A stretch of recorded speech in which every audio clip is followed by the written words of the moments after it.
Assalomu alaykum hammaga. Meni ismim Muslihuddin Hayitboyev. YouTube'da yangi rubrikani boshladik. Xudo o'zi xayrli qilsin. Hammaga foydali qilsin.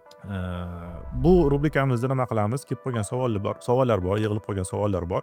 O'shalarga hayotiy tajribadan kelib chiqqan holda javob beramiz. Bu yoqda ustozlik yo'q, aqllilik qilish yo'q, kimlardir gaplarini gapirish yo'q. Faqatgina o'zimiz hayotdan kelib chiqqan holda gapiramiz.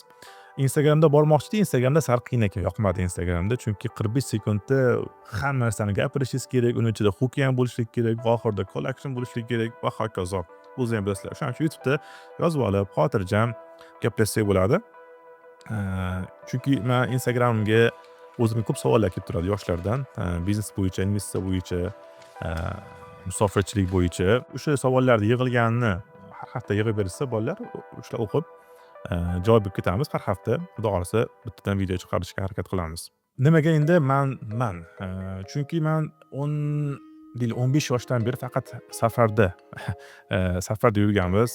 Yevropada yashaganmiz 4-5 yil va 12 yil mana hozir Dubayda yashab kelmoqdamiz. Undan tashqari Istanbulda ozgina yashadik va ish faoliyati ham xuddi shunaqangi tadbirkorlik bo'lgan, xodim bo'lib ishga kirilgan va Dubayda o'zimiz biznesimizni qilganmiz. Va shu bilan birgalikda Mayamida, Afrikada, Yevropani ba'zi bir shaharlarida va Rossiyada filiallar ochilgan, u yoqda bizneslar qilingan va biznes ham har xil uslubi. Tadbirkorlik bor, ichida oddiy xodim bo'lishlik bor, musofirchilikda qiyinchiliklar bor. Shular haqida yig'ilib qolgan tajriba bor. Shu 34 yil ichida yig'ilib qolgan tajriba bor. Shularni men sizlar bilan sekin-sekin bo'lishib boraman. Uni aytganimdek aqlli qilib gapirilmaydi. Kelib qolgan savollarga javob berib ketamiz. Shu boshlab oldik. Eng asosiysi, bilasizlar, har bitta biznesni boshlash eng katta qiyinchilik. Boshlab oldik. Menimcha menga to'g'ri keladigan format deb o'ylayapman. Shuning uchun davomli bo'ladi. Chunki o'zim bilib gapiraman. I'lar bo'lib turadi. Tez gapirishlar bo'lib ketib qoladi. Hadeb qirqish shart emas. Kimdir tepangizda turib olib turib, uni gapirma, buni gapirgin deb turmaydi. O'shanga boshladik. Xudo o'zi xayrli qilsin. Va umrimda gapiraman deb o'ylamagan gapim, kanalga like bosib, obuna bo'lib qo'ying. Boshladik bo'lsa. Normalmi? Birinchi savolga o'tadigan bo'lsak, bitta ishim o'xshab qolib pul topganman. Hozir biznes boshlaymikan yoki investitsiya qilaymikan deb o'ylab turibman. Ikkalasiga nisbatan ham qo'rquv bor. Qaysini qilganim to'g'ri bo'ladi? Bu yoqda bir ish o'xshab pul topganman deyishyapti, lekin pul topgan boshqa, pul kelib qolgan boshqa, omad kelib. Bu yoqda menimcha shu pul kelib qolganga o'xshayapti. Bilmayman, osmondan tushganmi yoki shuni qaynatib urib qo'yganmi, tavba qildim. Shunaqangiroqqa o'xshayapti, chunki pul topgan odam menimcha bunday savol bermaydi. Men savolim anaqangi, investitsiya va biznes haqida emas, bu yoqda qo'rquv haqida. Qo'rquv bor va ishonch bor. Ishonch yo'q. Ya'ni bu biratga pul kelgan, lekin ishonch kelmagan. Ko'pchilikda shunaqangi bo'lib turadi. Bu o'sha omad kelib pul topib qolgan insonlarda bo'ladi. Va yana bitta eng katta qilgan xatoyimiz, bu savolda ham aniq ko'rinib turibdi. Investitsiyami yoki biznesmi deyishyapti. Nimaga biz investitsiya bilan biznesni bir-biriga qarama-qarshi qilib qo'yamiz? Yoki buni yoki uni tanlashimiz kerak degan narsa bor. Bular bosqichma-bosqich bo'ladigan narsa. O'shaning uchun nima deydi? Sekin-sekin qilinishi kerak bo'lgan narsalar bular. Bu savolni o'zi qayta topgansiz, aniq savol kelganmi yoki qilinganmi? Chunki agarda bitta ish o'xshab qolib pul topgan bo'lsa, mana shu ishni davom ettirish kerak. Bizda ham shu narsa bo'lgan, men o'zimda ko'p narsa bo'lgan. Bitta ish o'xshab qolgan, uni o'zimizcha tugatganmiz, boshqa ishga o'tganmiz, lekin pul kelib turgan joy o'sha bo'lgan. Mana hozir keyin o'sha ishga qaytib, o'shanga fokus qilib, bitta ish oxirigacha ushlaganmiz. O'sha ishimiz mana hozir birimiz 2 qilgan. Shunga agarda o'sha ish o'xshab turgan bo'lsa, o'shani davom ettirish kerak. Ikkinchisi, investitsiyani albatta boshlashlik kerak, chunki bu birdaniga boy qilib qo'ymaydi, lekin sekin-sekin bo'ladigan narsa va sizda investorlar xarakterini uyg'otadi. Lekin biznes boshlashlik agarda oldin qilmagan bo'lsangiz, umuman boshlamaslik kerak. Chunki biznes pulni yo'q qilib olmaydi. Investitsiya qilgan bo'lsangiz, xato qilsangiz, plyus kamayishi mumkin, lekin biznes bu pulni o'ldirmaydi, bu sizni o'ldiradi. Chunki biznes odatda odamni o'ldiradi. Chunki bitta biznes o'xshamaguncha ancha vaqt ketadi. Obro'y bor u yoqda, reputatsiya degan narsalar bor. Va odamlar bilan muomala, ishonch yo'qotasiz va eng yomoni o'zingizga bo'lgan ishonchni yo'qotib qo'yasiz. Mana shuning uchun biznes emas, plyus bor ekan. shunga qanaqadir biznes kompaniyasiga, bir qanaqadir kompaniyaga ishchi xodim bo'lib kirib, u yoqda qaror qabul qilishni, odamlar bilan gaplashishni o'rganishlik kerak bo'ladi va yana bitta eng katta muammo, biznes boshlashga pulim kelib qoldi, endi biznes boshlayman deydi ko'pchilik, lekin biznes boshlashlik uchun pul kerak emas. Biznes boshlashlik uchun siz qaror qabul qilishligingizni bilishingiz kerak. Siz mas'uliyatni bo'yningizga olishlikni bilishingiz kerak. Agarda shu narsalar rivojlangan bo'lsa, bemalol. Lekin pul kelib qoldi, endi nima qilaman degan narsa bo'lmasligi kerak. Odatda pul kelib qolganda ham odam nima deydi, haqiqiy yuzini ko'radi va har xil narsalarni oqtarishni boshlaydi. Namoyishni olaymikin yoki undan ham xavfliroqmi bilmadim. YouTube kirib turib how to invest yoki qanaqangi qilib biznes boshlash deb yozishni boshlanadi. U ham как будто xavfli, chunki YouTube'da biznes o'rgatadiganlar sal qiyin. Xulosa o'zingizdan. Men o'zimdan kelib chiqqan holda aytyapman. Pul bor. Nima qilish kerak? Agar oldin biznes qilgan bo'lsangiz, o'zi avtomatik biznes qilishni boshlaysiz, bu savolni bermagan bo'lardingiz. Investitsiyani albatta boshlash kerak, chunki investitsiya xatolar ustiga qurilgan narsa sekin-sekinlik bilan boshlanadi va biznes bo'lsa, yo'q, xavfli. Undan ko'ra bitta joyga ishga kirib, o'rganib, keyin tayyor bo'lganda qilgan yaxshi. Mana shu narsa xulosa o'zingizdan. Bu meni shaxsiy fikrim albatta. Kichkina pul bilan investitsiya qilishni foydasi bormi? Yo'q desam ham bo'ladi. Endi bu niyatga bog'liq. Investitsiya qilishdan maqsad nima? Mana shundan boshlanadi. Agar investitsiya qilishdan maqsad boy bo'lish bo'lsa, kichkina pul bilan yo'q, hech qachon boy bo'lmaysiz. Lekin agar odam bo'lish, investorlar xarakterini rivojlantirish, o'zingizga nima deydi? Nima deydi shu so'zni? Kunlik qilgan ishni davomiylikni qo'shmoqchi bo'lsangiz, unda qilishingiz kerak bo'ladi. Lekin bizda investitsiya bo'yicha noto'g'ri tushuncha bor-da, u yerda bankomatga o'xshatib qo'yilgan, pul beraman, riskli pul chiqadi yoki bugun pul investitsiya qilaman, ertaga boyib ketaman deyiladi. Unday narsa umuman yo'q.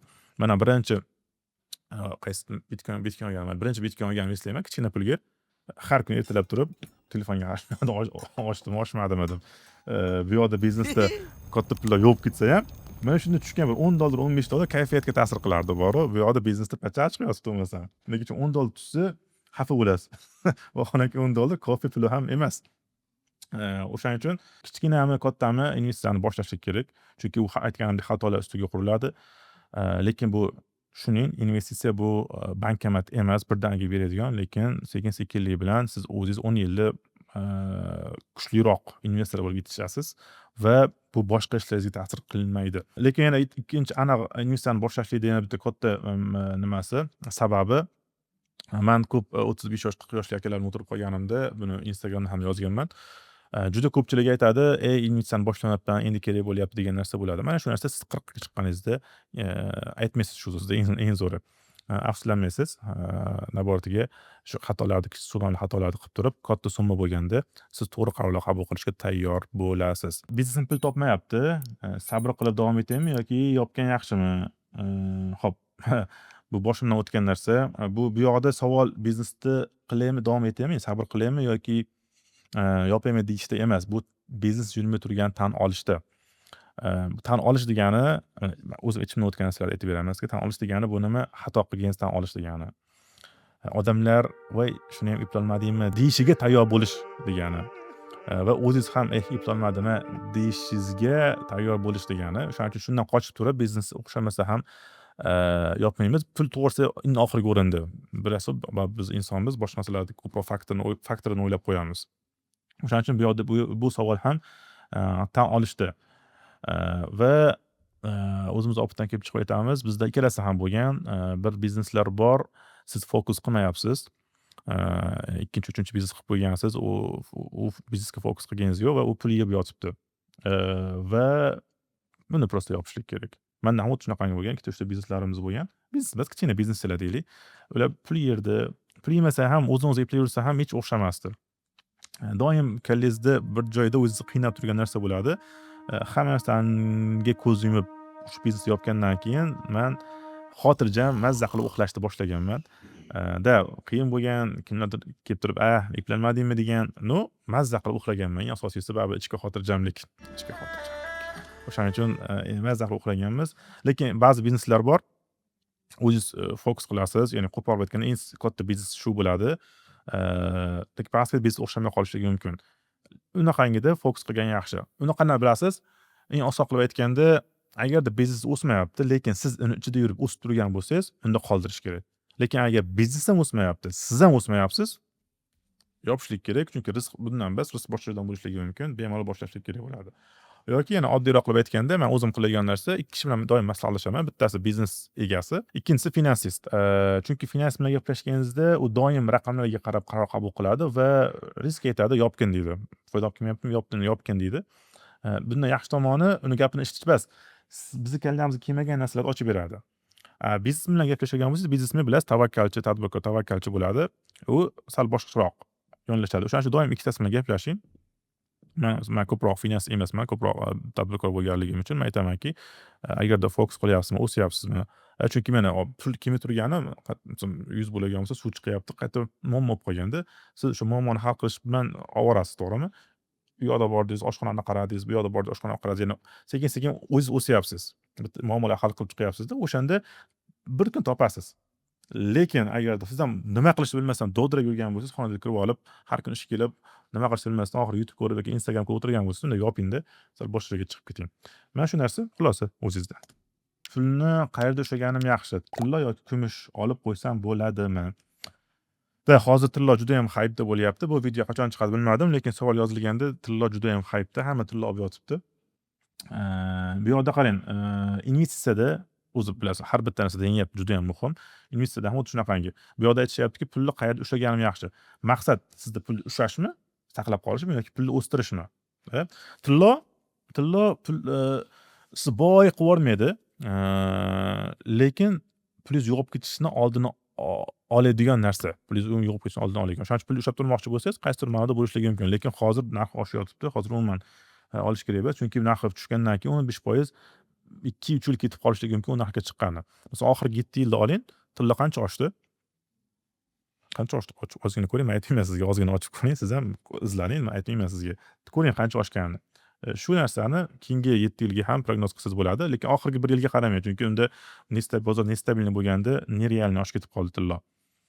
Shu sababdan biz o'zimiz qiladigan narsa, ba'zi payt qo'pol qilib aytganda aytishadi-yu, biznesmen pulni pulga uradi deb. Ha, biznesmen pulni pulga uradi, agar yoshroq biznesmen bo'lsa, lekin ba'zi kattaroq biznesmenlar, kattaroq investorlar ba'zi payt uzr so'ragan holda aytaman, qisib turishni ham biladi. Ya'ni pul uxlagani ba'zi payt yaxshi. Biz investitsiya qilganimizda ham ba'zi yillari biznesimiz zararda chiqqan, lekin tashqarida turgan, seyfda pul turmaydi-yu, uni seyfcha deylik, cho'ntakda deylik, cho'ntakda turgan pul ham ko'proq bo'lganda, chunki bu pul kamayib ketgan, turgan pul hech bo'lmasam inflyatsiya bor, lekin hech bo'lmasam turibdi u pul. O'shaning uchun shoshmaslik kerak. Tilla va kumush keyinroq, hozir emas, keyinroq investitsiya qilib qo'yishlik kerak bo'ladi. Juda oddiy, pulni 3 ga bo'lib olib, ba'zisi uxlasin pulni, dam olsin hozirgi holatda. Hozir panika bozorda, panika tugab bo'lgandan keyin tezda Bitcoin va aksiya ba'zilarga investitsiya qilib qo'yishlik bu juda ham oson, o'zingiz ham bilasizlar, application orqali qilsa bo'ladi. Keyinchalik tilla olib qo'ysa ham bo'ladi.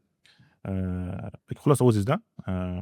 Men shunaqa qilgan bo'lardim, chunki ba'zi bir aytganimdek, uxlab turgan pul ham ko'proq foyda olib kelishligi mumkin. Shu, bugungi shu menimcha, sekin boshlab oldik. Qolgan savollar bo'lsa, kommentga yozib qoldiringlar. Iloji boricha aytganimdek berib o'taman. Ba'zi bir bitta haftada 2-3 ta video, 2-3 ta epizod ham olishimiz mumkin. Chunki 4 ta 5 ta savollar qilyapmiz. Men o'zim uchun ham qiyin bo'lmasligi uchun, ko'rib turgan insonlarga ham qiyin bo'lmasligi uchun. Rahmat, aytganimizdek boshlagan ishlarimizni Alloh o'zi xayrli qilsin. Sog' bo'linglar.